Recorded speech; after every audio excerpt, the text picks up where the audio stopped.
Evening, everybody, and welcome to our special broadcast event this evening. My name is Rabbi Daniel Friedman. I am the Senior Rabbi of Hampstead Suburb Synagogue in Northwest London. And tonight, the event is co-hosted by Hampstead Suburb Synagogue and the United Synagogue. Tonight, we are featuring the new book by Natan Sharansky and co-authored by Gil Troy, Never Alone, which is subtitled Prison, Politics, and My People. Now, originally, the name of the book was 999, or perhaps 9994. So, without further ado, let me introduce Natan and Professor Gil Troy, and I will explain some of the background of this interesting title. Welcome, what an honor. Natan Sharansky and Professor Gil Troy, thank you for joining us here in our London broadcast. Good evening, good evening. So originally the name of the book was 999. The book represents the three parts of Natan Sharansky's life: 9 years in Soviet prison, 9 years in Israeli politics, and then 9 years in the Jewish Agency.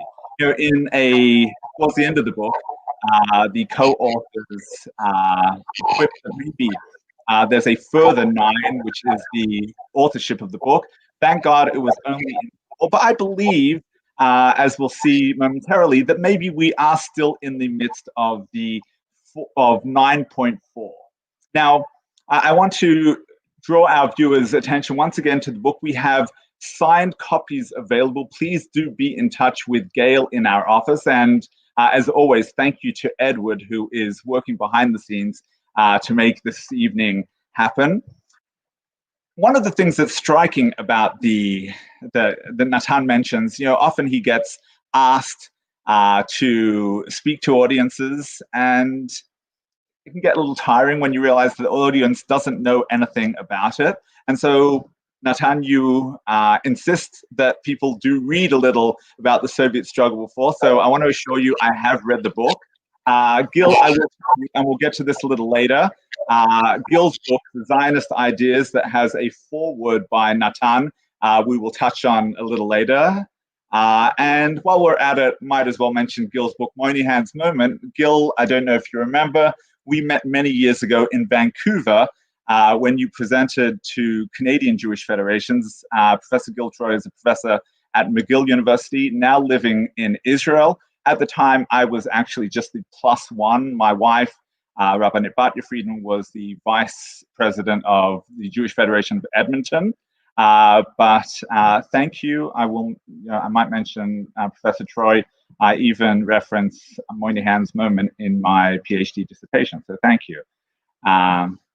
So tonight, though, we begin by discussing Never Alone. And I almost wonder whether our two authors here, our co-authors, almost are writing in tandem. We open up the Bible and we see Bible stories that are imparting a lesson through morals of narrative. And that to me sounds like Never Alone. Then we have almost the Shulchan Aruch, which details how to be a Zionist.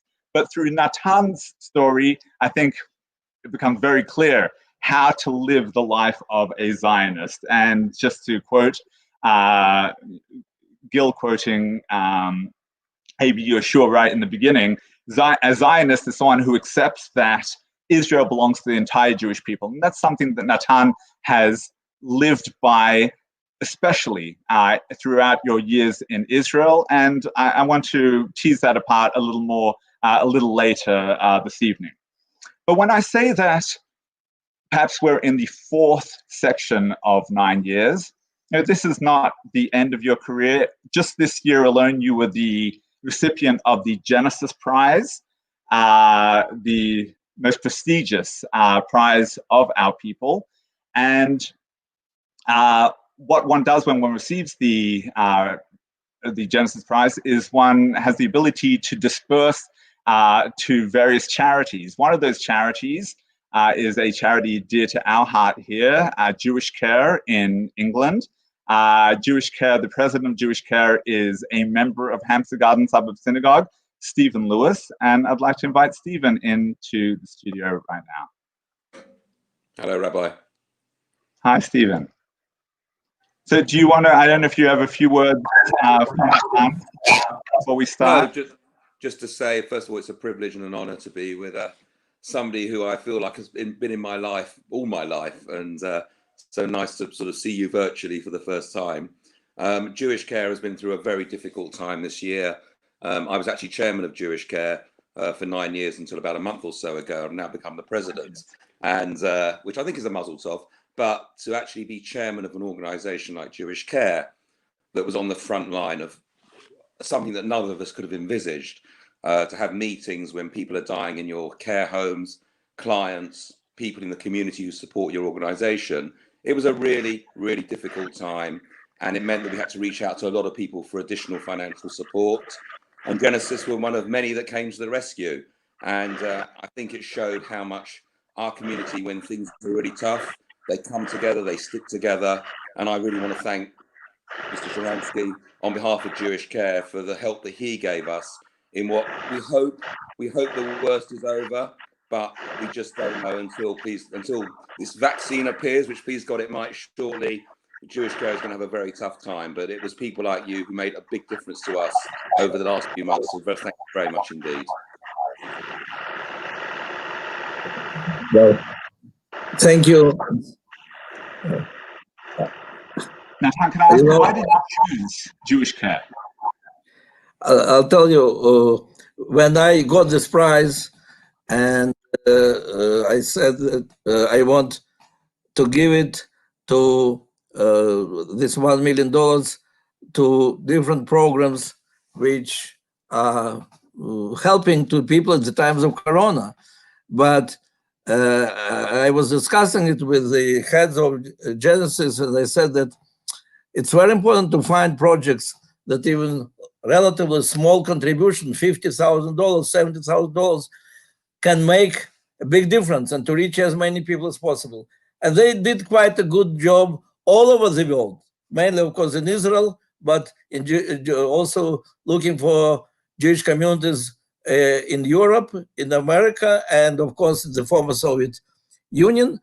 And they proposed me a list of programs which permits to reach many people. I can tell in Israel, it's not only about the traditional Jewish population, but also to Arab population, to prisoners, some prisoners who also need some help, or of course, new immigrants, and also in the other communities, and even in such a relatively rich and successful communities, English, as you know, you have very serious problems. And this program came on the list as one of those which really, with relatively very small sums of money, are reaching a lot of needy people. So I can't say that I knew this program well before, but after the search, which was a real global search, you happen to be one of those programs which we chose, and I'm very glad for opportunity, even in a small way,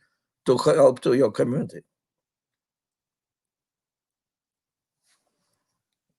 I'm not sure if everyone heard me. Thank you, Natan, for that donation, and thank you, Stephen, for stopping in. I know that, Natan, no doubt, our community holds a very special place in your heart, from the days of Avital's activism while you were sitting in prison. And another one of our Hampstead Suburb Synagogue members is an old friend of yours, Rita Ika. Please join us. Yeah, well, hello, Rita. Hi, Natan. It's just a thrill to see you and to speak to you, and to know that you and Avital and the girls are all well. It's just wonderful. And thank you, Rabbi, for giving me this opportunity. It's just, Absolutely. You've made my evening. Rita, tell us the story, or Natan, tell us the story of the connection back in the day. Rita, for our viewers, was the head of the 35s. It goes back a long way when Avital came to London and we took her to see the Prime Minister, he took her to see various ministers, but she was just a delight to be with, and if you hadn't known about Natan, you knew exactly where Natan was, what he was doing because of Avital. Avital was an amazing young lady when we met her, and she's just grown, and she's just a delightful person. We did many demonstrations with her. We went to Europe with her. The wrong word is perform, but Avital did. If you told Avital of the situation, Avital took care of it. But to work with her, the wrong word is delight, but it was always a pleasure. And to then meet Natan and Avital together when Natan came off the aircraft to freedom, that was an amazing time. One that you can't describe. It was just wonderful. And here he is. See you, and be healthy, be careful. You were the leader of 35, the most activist group, maybe in all Europe. No doubt that London was extremely important center of our struggle, global struggle, because of people like you or Michael Sherborne, who made 1,000 telephone calls to us in the former Soviet Union. We have mentioned about it in the book. And then the 35, headed by Rita Ecker, was organizing many demonstrations in front of Soviet embassy, and they were on the different concerts of when Soviet belly dancers or others were coming. They were sure that the struggle for our release will be part of these concerts. And of course, they were working with the government, and Avital met a number of times Margaret Thatcher and the other leaders of Britain who were playing a very important role. And all this was done by the activists led by Rita. So Rita, it's great to see you. And you. My love to everyone. Thank you. Thank you, Rita. Thank you for stopping in. Thank you. All right. I'd like to remind our viewers that we are on Facebook Live, and we do see your comments. If you have any comments or questions, please don't hesitate to post them, and hopefully if time permits, we will get to them and be able to address them to Natan and to Gil. So what I'd like to do, segueing from our meeting up with Rita, I know at one point there was a comment that who were your supporters, the students and the housewives, and certainly Rita represented that second demographic there. You know, later you talk about when you were touring the world and, you know, a hero of our people, Natan, you would get comments like, to quote a couple of comments from the book, "You refuseniks saved my generation from assimilation," because you were a unifying force for the people to campaign on your behalf. Or even the one that you really find amusing, "It was such a great time when you were in prison," because during that time, people were united. We were working together for Soviet Jewry, for the refuseniks. So my question to you, Natan, is how do you inspire youth today? How do you inspire housewives today to get motivated? I think that, you know, sometimes we forget that, you know, a housewife that was motivated, that was inspired, was having an impact on her children without even realizing it. How do we inspire people today?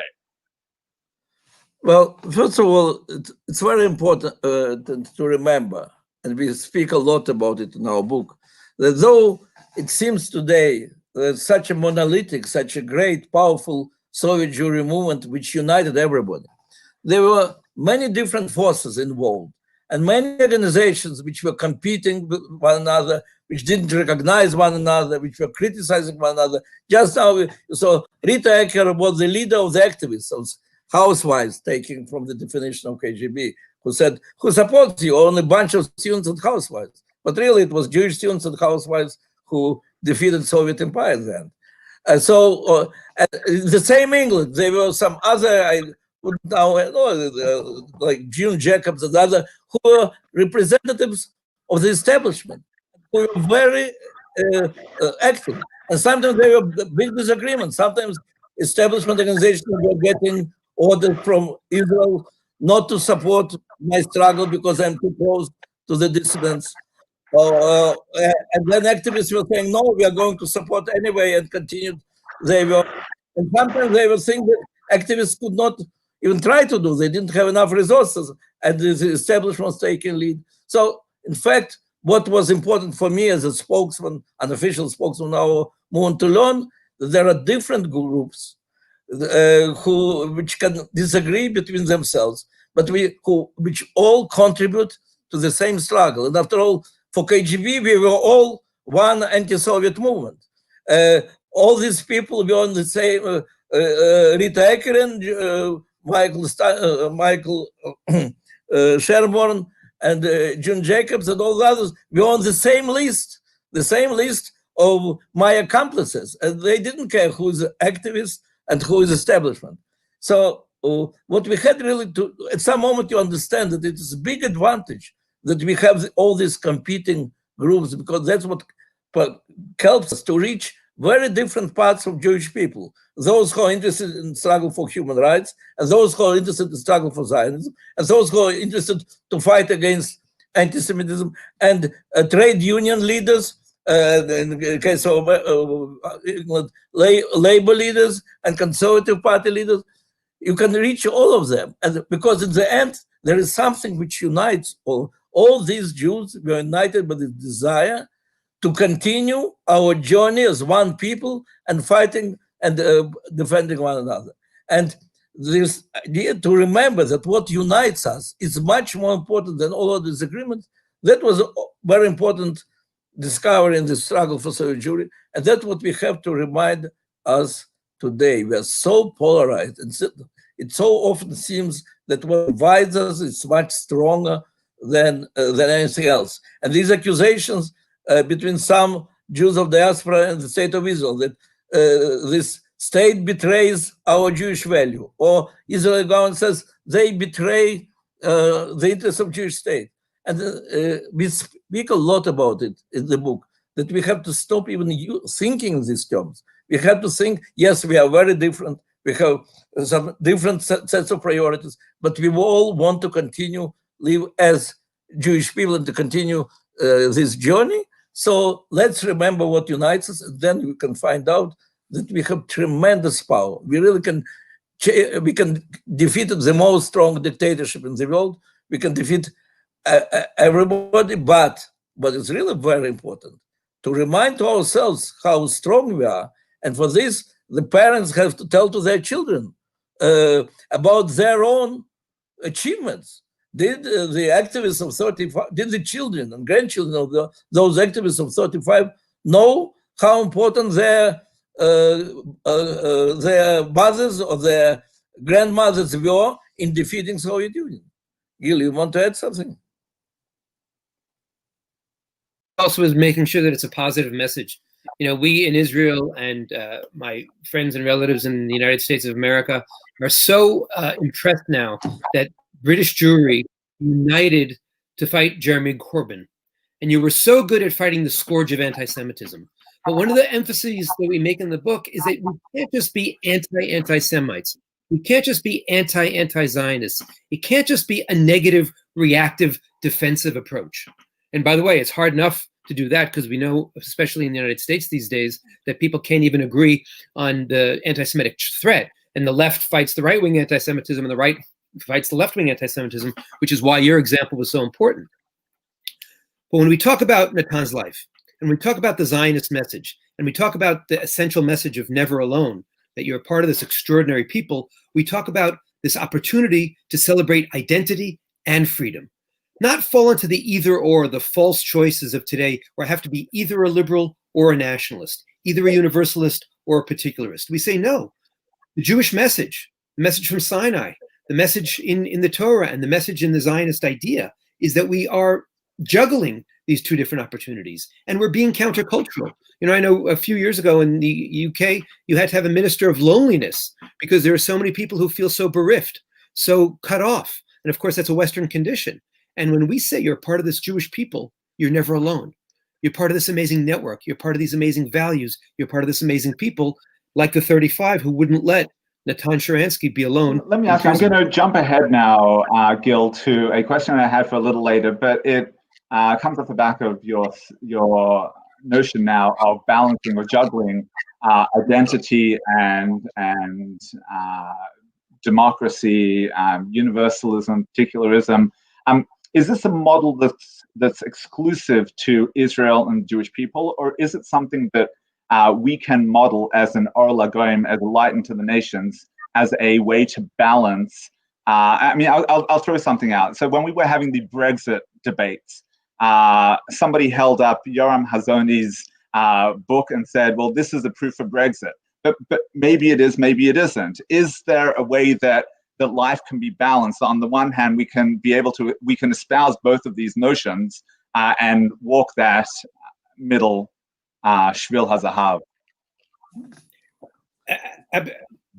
Absolutely. I think it's one of the central messages of Judaism, one of the central messages of our book. And certainly if we look at the United States of America right now, people are very much caught in that land of false choices. But the core message of any healthy democracy is that you have to have a strong sense of who you are. There's never been a democracy that was universal, that didn't have borders, that didn't have a strong sense of self, if you will. Just like human beings need a strong sense of self in order to give. Those people who give round the clock of their time, of their money to causes like Jewish Care, they're usually not people who are so open-minded, as my mother warned me, that their brains fall out. They're actually people who have a strong sense of pride. And by having that strong sense of pride, you touch your roots, you touch your identity. This is true in the UK, this is true in the US, this is true in Israel. And through there, you make your contribution to Tikkun Olam. Through there, you make your contribution to the universal. And so, is there an easy formula? No. If I may, quote the great American novelist F. Scott Fitzgerald, he said, the mark of a true intelligence is the ability to hold two competing thoughts in your head.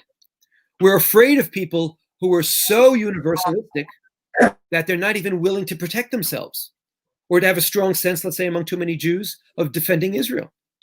But we're also afraid of people who are so particularistic, who are so nationalistic, that they're so busy protecting themselves that they don't think of the other.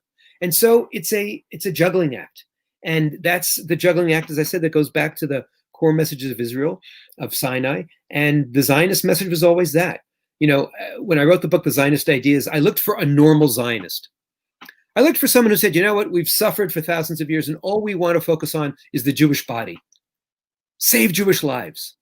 And again and again and again, when you read page 2, page 3, page 4 of the manifestos, they inevitably, like a volcano, boom, the ideas come flooding out, come exploding of how to save the world, of how to be good for humanity, how to be an Or LaGoyim, how to be a light unto the nations. And that's natural. And also in most democracies I know, when you actually talk about the real vision of democracy, it's, yes, of course, to make sure that every one of your citizens has freedom, but it's to be a model to others and to help others get to that achievement as well.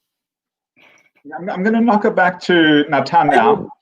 I want to go a step back, because your rabbi asked whether it is Jewish or whether it is universal, this feeling to have both. You have to say, I believe, and we say about it in this book and in my previous books, I mentioned that every person has two basic desires: desire to be free and desire to belong. To be free meaning that nobody will tell me what to think and how to feel, and to belong meaning that there are things which are bigger than my physical survival. There is community, or there is faith, there is group of people, there is civilization that I want to be part of. And that's something very important to remember, that people want, but in the real life, it happens so often that instead of these two desires will support one another, they are fighting against one another. In today's polarized world, there is huge wave of postmodernism which says that for the sake of peace, and freedom, we have to give away identities. Who needs all these nations? Who needs all these religions, which bring so many wars to our life? And this Imagine, which came from London, the John Lennon's song, imagine the world, how good it will be, the world where there will be no borders and no gods and no governments, where will be nothing to die for. And what then they will discover, there is nothing to die for, there is nothing to live for. The life becomes very decadent. And in the last years, we see this great counterattack of nationalism. We want our proud nationalism back. Why we don't want this cosmopolitan feeling of no borders and no nations? And Brexit was part of this desire back to bring back your national pride. And Israel stands in the center of all this. Israel tries to keep, we are in the Middle East. We are part of Middle East, which is all dictatorships, and we are democratic state. And we are part of the free world, and in the free world, national state is not popular. We insist we are Jewish state, Jewish democratic state. And that was our function from the very beginning. We left Egypt and became people. First time we are called people when we left Egypt. And we got our identity on the Sinai Mount. So for thousands of years, we are trying to keep this freedom and identity together. Yes, it is our message. It is our Or L'Goyim, but I think it's something which the world needs to go from these two extremes to make these two feelings to work together, to be proud nationalist and liberal at the same time. By the way, the one who was speaking very powerful about it is the late Rabbi Zaks. And these days we are all mourning this big loss for all the Jewish world. And not only reading him, but speaking to him, participating in many debates, I saw how natural it was for him to be universal person, to think about the challenges of all the world. At the same time, from where all this starts, it starts from your Jewish identity, from your faith, from your family, from your community. Thank you. I might add just as a tiny postscript that Gil does mention former Chief Rabbi Sachs of blessed memory in the Zionist ideas. And again, I encourage people to, for those who aren't familiar with the book, it is an updated version of the 1959 the Zionist idea, and it takes us through to the 21st century of what it means to be a Zionist from multiple perspectives. Because sometimes today we think it's just one way and not another way, but there are many ways to be Zionist. So Natan, I want to squeeze your idea just a little, if I may. Towards the end of the book, the two of you discuss, 3 9-year stages of your life, Natan, and debate which was the toughest. Was it the time in Soviet prison? Was it the time as a member of Knesset? Or was it the time as the head of the Jewish Agency? And to be frank, and maybe there's something that happens over time, it seems, at least from the tone of your book, that the middle 9 years was in a certain sense psychologically the toughest for you, because, like you say, in the first 9 years in the Gulag, there was black and white. There was good versus evil. You knew you were doing the right thing. You knew it was straight down the line, and there was no wavering. But when you got to democracy and debate, now it became a moment of having to compromise. And you mentioned that many dissidents don't last very long in politics, and Yishar Kochacha that you were able to transition and so successfully master the art of negotiation and politics. But let me ask you, from our previous conversation on a macro level of identity, why does that not translate to a micro level in order to be able to parenthetically, Natan's issue with entering politics was that he felt that he would thereby not be representing the entire nation of Israel. It would be a segment that had elected him. And instead of being a unifying force, now a politician somehow has to almost divide and conquer. And so is there not that notion on a more micro level that in order to be able to promote an idea, one needs to have a certain identity? Well, it's more complicated than this. Let me start from the conversation, which also is in our book, that in 2009, when Bibi Netanyahu returned back to be the leader of the country, he proposed me to come back to politics, to join him on the list, to be member of Knesset, and later, when I said no, to join the government. And they told to Bibi, no, I was in 4 different governments before, and I twice resigned because I disagreed with some policies. And I was in 4 different prisons, and I never resigned. So probably something is wrong with me being in the politics. And then he said, well, so you really don't want to be in public life anymore? I said, no, but if you will support me as a candidate to be the chairman of Jewish Agency, which just now there must be elections, I think I'm interested in this position. He almost fell from the chair because usually the head of Jewish Agency wants after this to go to Knesset, to be ambassador in Washington, to be the minister. And here he proposed me to be this or this or this. And I said no. And then he said, why? And I said, well, because you are right to deal with Iran as #1 threat. But I think we have also another threat, unity of our people. Shall we, Israel and Jewish people, continue as one people? And that's the place to be and the role to play. So what I want to say that really the easiest time of these 9 years was in prison. Of course, it was very tough, and you can read in my books and other books about the punishment cell, about solitary confinement, about hunger and cold and many other things, and of course, threat of death. But morally, it was such a pure situation. You're there, you feel yourself connected to all the Jews of the world. You understand that all these disagreements that are really meaningless in comparison with this historical struggle. And we have Taryag Mitzvot, Rabbi. Taryag Mitzvot, 613 obligations. Here in prison, you say no to KGB every day, and you fulfilled all your mitzvot. What else you can do for Jewish people? So it is so easy to feel yourself connected with Jewish people, to work for all the Jewish people, to represent all the Jewish people, and to fulfill all your commandments.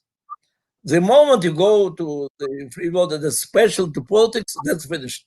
In politics, by definition, miflaga, party, means part of the people. You have to represent those who voted for you. And in fact, I didn't want to go to politics, but there was the need to give a voice to 1 million Soviet Jews who came.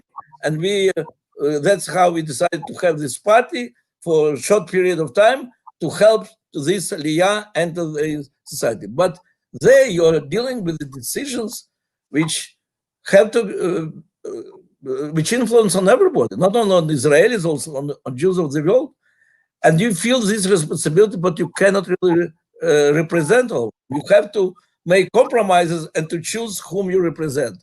And I have to say, for dissidents who used not to make any compromises, it's more of a difficult situation. They twice resigned, but they felt that I cannot continue making this compromise. I cannot agree with the policy of Barak about dividing Jerusalem. I cannot agree with the policy of Ariel Sharon of disengagement. And that's why you feel that are limits. In Jewish Agency, I always was dealing with the problems. There could be many headaches with the money, with the budgets, with different organizations, with the Jewish cause. But you never have problems with the programs, with the idea of working for Jewish people. And from this point, of course, the prison was the easiest place. Jewish Agency was a comfortable place. Government was a very tough place.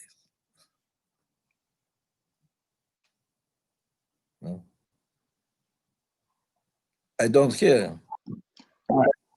Yeah. Gil, do you want to comment at all on that? One of the mysteries, my main job is being an American historian. I also write about Zionism, but I write alone. But I'm also a biographer. And so one of the fascinating things in this collaboration, where we really went over every word together and every idea, was one of the mysteries that struck me was in prison, during the struggle, Natan was Mr. No. He was extraordinarily stubborn. He gave new meanings to the word stubborn. He knew how to out-stubborn the KGB, who had PhDs in stubbornness. And all of a sudden, when he's in government, while indeed he has to be doing all this compromising, he also becomes quite the bridge builder. And one of the extraordinary roles that he played was as a bridge builder, both between Israel and diaspora Jewry all over the world, and also within Israel, often when there were splits over the question of who is a Jew between religious Jews and, well, I hate that word, secular Jews. He was the one who's the bridge builder. And so how does Mr. No, how does someone who's so good at fighting also become a bridge builder? And we talked about it. And one of the things that he said was that you have to know who your target is. When you're with your enemy, when we're fighting Iran, when we're fighting Palestinian terrorists, when we're fighting KGB, absolutely. You draw a red line and you man the ramparts and that's it. There's no negotiation, no compromise. But when we talk about our people, when we talk about that precious thing called the Jewish people, when we talk about the state of Israel, there you try to seek the compromise. There you try to seek Maimonides' golden path. And one of the central themes of the book is the power of dialogue. Not so that we all agree on everything. As Natan was saying about the Soviet Jewish movement, it was actually, everybody was yelling, Shlachat ani, let my people go. But they came from the right and they came from the left. They came from the religious circles and they came from less religious circles. But we all came together on a common goal. And now the common goal is making sure that we keep the Jewish people going, not just for the sake of momentum, but for these big ideas and these big values. And that requires sometimes to say, okay, let's agree to agree, not just let's agree to disagree. Let's see some things on which we can agree and some things on which we'll continue to disagree. And that became one of the central themes of the second 2/3 of his career.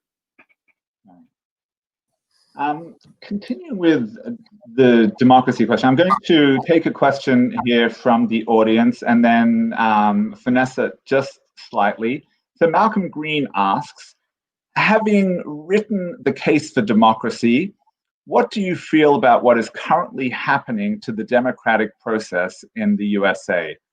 I'm going to add a little piece of that. I know you speak positively towards the end of the book about new normalization agreements in the Middle East, wonderful miracles happening with the UAE, with Bahrain. These are things that we couldn't have imagined. And you talk about the fact that it's happening on an economic level, business person to be able to make those connections at a civil society level. My question to you is, can you have perestroika without glasnost? I mean, these are not democracies. Just today, we heard in Hong Kong that the Chinese government has clamped down on whether you can be a patriot if you're in the opposition. How are these two interdependent, or are they independent of one another? Well, thank you, Rabbi. You asked two very important questions, but two different questions. One question is about state of democracy in democratic world, and the other is about dealing with, of democracies with the dictatorships.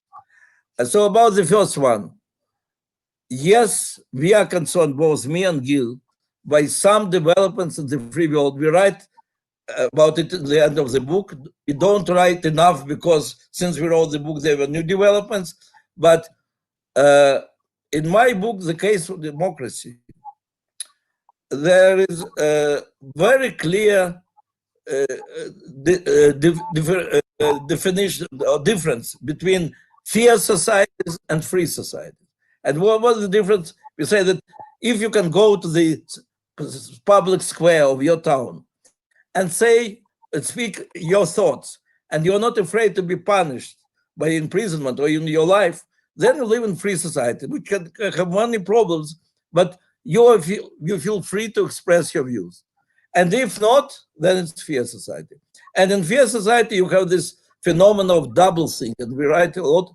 We write about it. I wrote in the case of democracy, and now we are writing with Gil. Now, the majority of people in dictatorships don't say publicly what they believe in.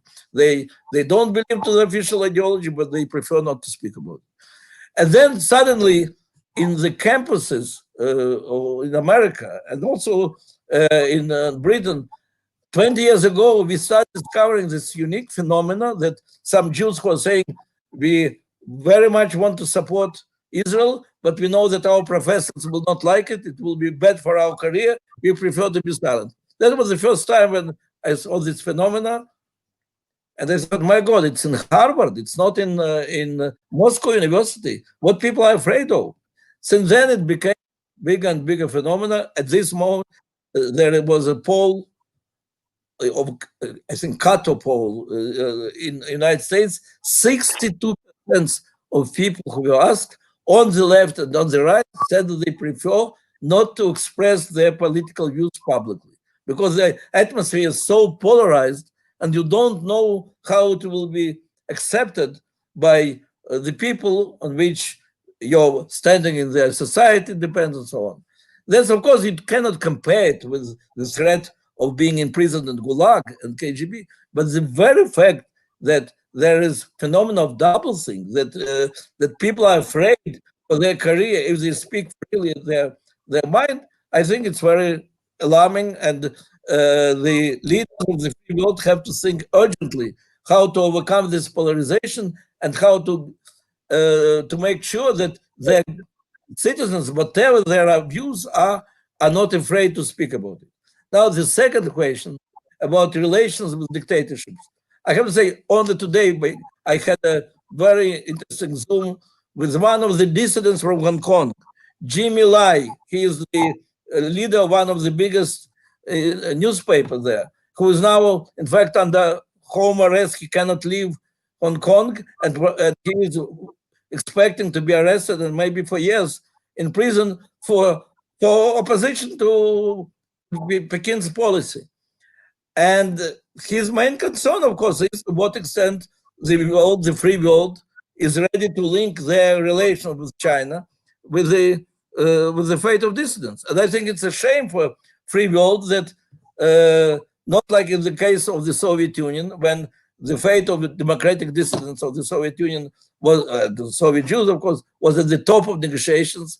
Now this question, even if there is expressed some sympathy, but it's never is linked to any serious international relations. And the last question is about new accords. You know, the one who was against Oslo Agreement, just because it's attempt to use dictatorship to bring, to impose dictatorship on Palestinians in order this dictator will bring us peace. I think that these Abraham Accords, which are signed with non-democratic countries, but it's really a new beginning because we are not imposing these non-democratic regimes. We are not dependent on them. We don't expect them to impose on their people peace with us. It's from bottom up. It's normalization. It's if we have peace with Jordan and not one businessman is ready open to have business with Israel, not one actor is ready to come to Israel to have a concert because he can be then killed in Jordan. Here, businessmen are standing in line. Here, the actors are learning Hebrew in order to be able to come for the performances. Here, the film studios are already trying to make mutual films. Tourism, everybody is waiting only when Corona will stop.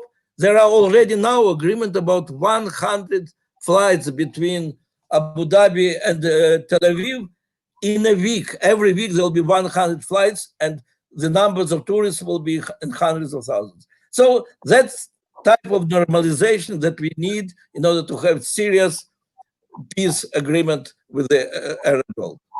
Gil, what do you want? If I can add, first of all, on the second question, if we wait for every Arab country that's at war with us to turn democratic, we're never going to have peace.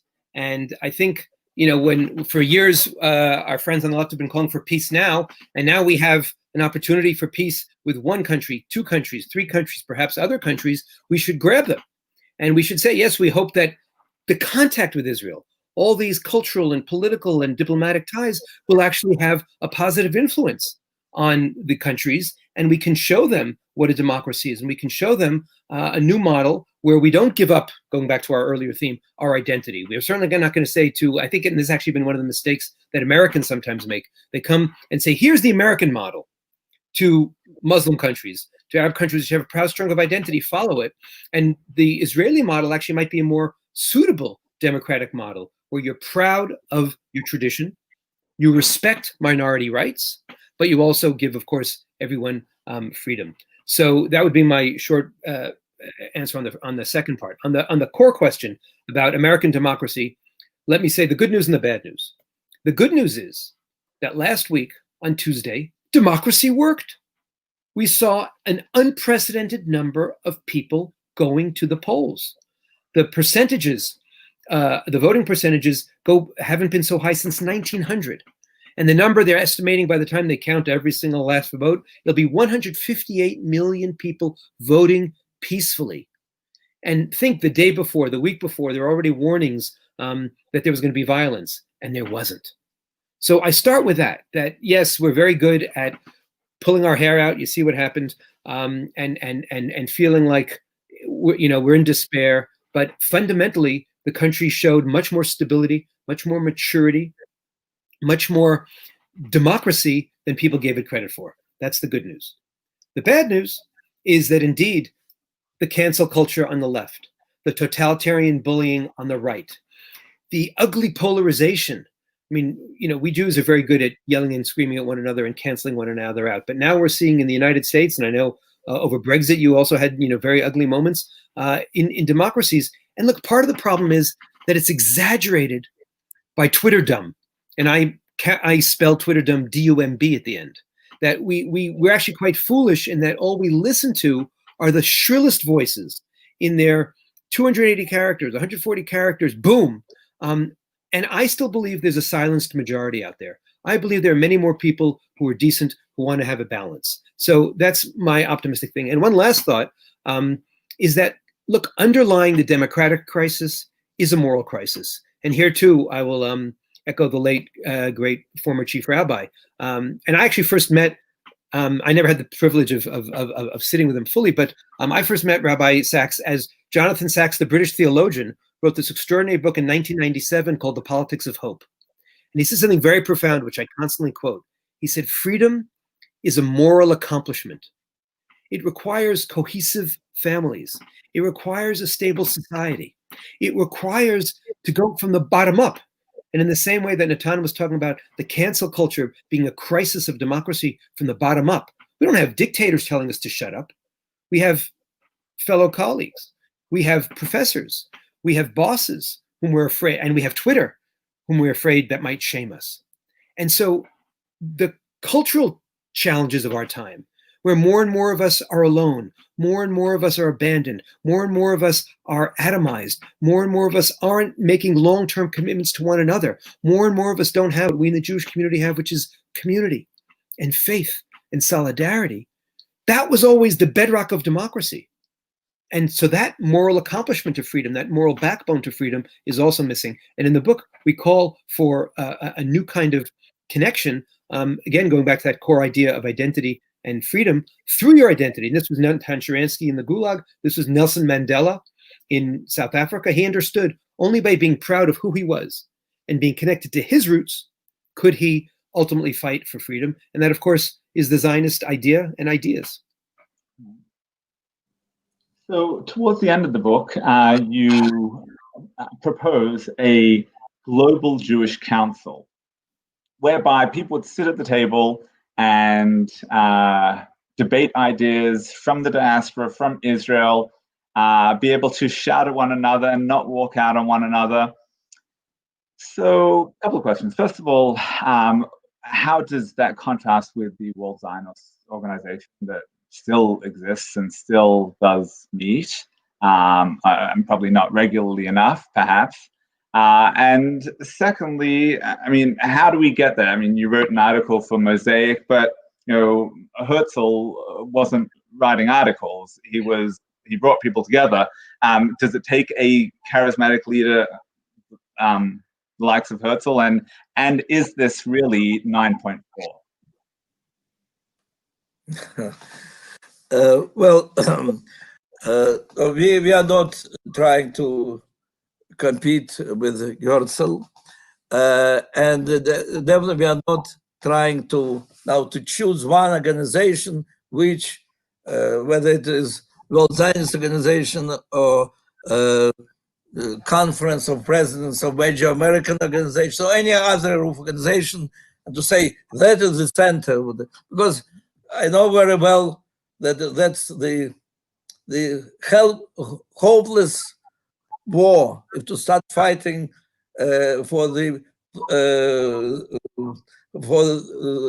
between different organizations, saying this will be the number one organization or that will be number. We are speaking there mainly about the principle, and the World Zionist Organization, of course, it's very good, but can it put itself in the center of the debate between Israel and Jewish people on the topics which were equally important? And, knowing the things that are there today, we are not there. And I'll give a very simple example, which we also give in the book. I was minister and member of Knesset, and when, let's say, I'm a minister of industry and trade, and there is some kind of law which has to be passed, which is important for my ministry. So at the hearings in Knesset, at the committees, everybody in Israel who has any connection or any interest in this question will be invited for hearing. If it is representatives of the customers, or the representatives of the businessmen, or the representatives of the trade organizations, or whatever, they all will be listed what they think about this law before they bring it to vote. And now a number of important laws only in the last years passed which are important for world Jewry. For example, the law that those who are involved in BDS, boycott movement, will not be permitted to come to Israel. At the moment this law passed, with big enthusiasm, so then the problem started. Wait a minute, what about if he's coming on birthrights? And then the explanation that no, it's not like this, and many, many other questions. And I was telling, look, did you members of Knesset invited any representative of Jewish organizations abroad who are fighting BDS every day on the campuses? Did you ask them if this law will help them or to the contrary? Or if such an amendment to this law is necessary? No, but they're those who are fighting with BDS. They're those who know this problem. They are those on whose life it influences, and you didn't even ask them. And that's typical situation. Also, when, let's say, some reform movement of the United States of America is making some decisions which inevitably will bring to conflict with some Israeli organizations, with the interior ministry and so on. Again, I don't say that that the government has to agree with what people think in Harvard, our activists in Harvard, or that reform movement has to agree with what will be decided by chief representative. Of course not. But at least to discuss it, in order that during discussion, before you're making the decision, you will understand better their problems, and they will understand your challenges. And then maybe there'll be 1 millimeter or a very small step to another, but then it will not be felt as something which is against you.